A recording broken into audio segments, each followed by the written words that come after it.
Hello नमस्कार साथियों, मैं मनीष यादव एक बार फिर हूँ आपके सामने एक नया वीडियो लेकर।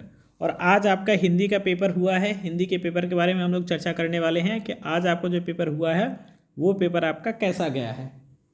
देखिए, ये आपका पेपर है और हमने यहाँ टाइप कर रखा है ताकि पेपर अच्छी तरीके से आपको दिखे। तो देखिए, अर्ध स्वर पूछा गया था, तो इसका सही जवाब हो जाएगा आपका तीसरा ऑप्शन, या और वाह। बात करें स्पर्श व्यंजन नहीं है, तो इसमें सा और सा जो दूसरा ऑप्शन था वो आपका सही हो जाएगा, स्पर्श व्यंजन नहीं है। कोष और कोष का सही अर्थ पूछा गया था, तो कोष का मतलब होता है खजाना, दूसरा जो कोष होता है वो होता है संग्रह, शब्द संग्रह। जैसे हम लोग देखते हैं ना, राहत कोष है ना, हमारा शब्द कोष कितना है। और इसमें पूछा था परीक्षा कैसे लिखना है, चौथा ऑप्शन आपका सही था। अंग और आह वर्ण कैसे कहलाते, तो आपके ये अयोग बा कहलाते। तो 5 में से कितने ऑप्शन आपके सही हुए हैं नीचे कमेंट बॉक्स में आप लोग ज़रूर बताइएगा।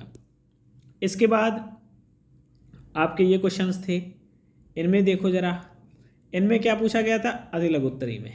देखिए ज़रा, अति लघु उत्तरी में आपका पूछा गया था मूल स्वर कौन कौन से हैं। तो आ, बड़ा आ, छोटी ई, बड़ी ई, छोटा ऊ, बड़े ऊ, ये क्या ही आपके मूल स्वर हैं। संयुक्त व्यंजन किसे कहते हैं, दो या दो से अधिक व्यंजनों के मेल से बना वर्ण क्या कहलाता है, संयुक्त व्यंजन कहलाता है।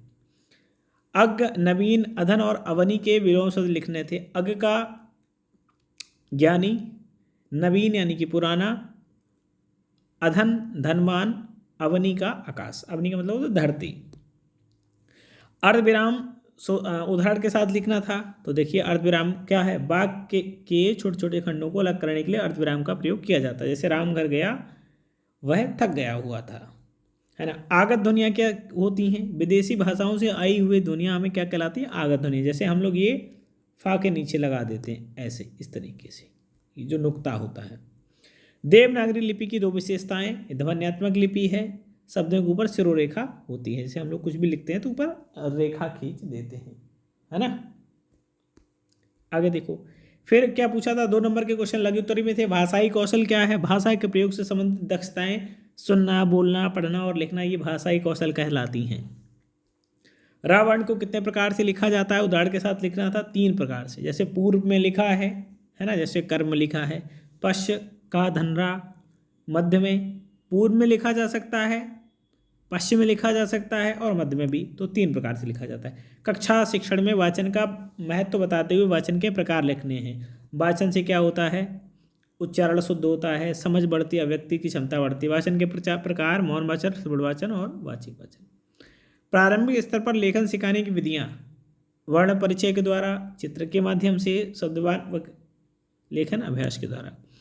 प्राथमिक स्तर पर छात्रों की वर्तनी शुद्ध करने के उपाय, हमें शुद्ध लेखन का अभ्यास कराना है, श्रुत लेख कराना है, गलत शब्दों की सूची बनाकर भी उसमें सुधार करना है। विराम चिन्हों के प्रकार आराम से लिख सकते थे। फर्स्ट सेमेस्टर का हिंदी का पेपर बहुत अच्छा आया, हलवा पेपर था, है ना।